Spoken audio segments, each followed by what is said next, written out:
స్వామి ఇది యాక్చువల్గా కోరికలు కోరుకోండి తప్పకుండా నెరవేరుతాయని అయితే చెప్పారు స్వామి. అది నిజమేనా? మీరు అందువల్లనా ఇలా మాలేసి ఇలా చేస్తున్నారు?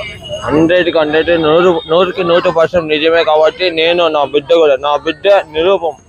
నాకు నా భార్యకు పెళ్లి కావాలని కోరుకుంటే నా బిడ్డతో వేపిస్తానని కోరుకున్నాను. నా బిడ్డతోనే వేపించినాను. మొన్నకు బిడ్డ లేదని 6 ఏళ్ళ నుంచి బాధపడుతుంటే మా స్వామికి మొక్కుని, మా స్వామి బిడ్డ అయితే ఆ బిడ్డ ఎంత తూకం ఉంటారో అంత తూకం మీద ధనం ఇవ్వాలని కోరుతుంటే ఒక బిడ్డ అయినాక 6 ఏళ్ళ తర్వాత మా అన్నకు బిడ్డ అయినారు. ఆ బిడ్డ ఎంత తూకం ఉంటే అంత తూకము మా ఎవరికి సుబ్రహ్మణ్య స్వామికి ఇచ్చినాము. ఆ స్వామి అంత నమ్మకం, అంత నిజము, అంత నిరూపిస్తున్నాము. అగ్గిదేవుడు నమ్మకం అంటే మేము కోరిక ఎంత కష్టమైనా కానీ, ఎంత యుద్ధమైనా కానీ నెరవేరి పక్కా. తర్వాత మేము కోరిన మొక్కు నేను ఇట్లా తీర్చాను.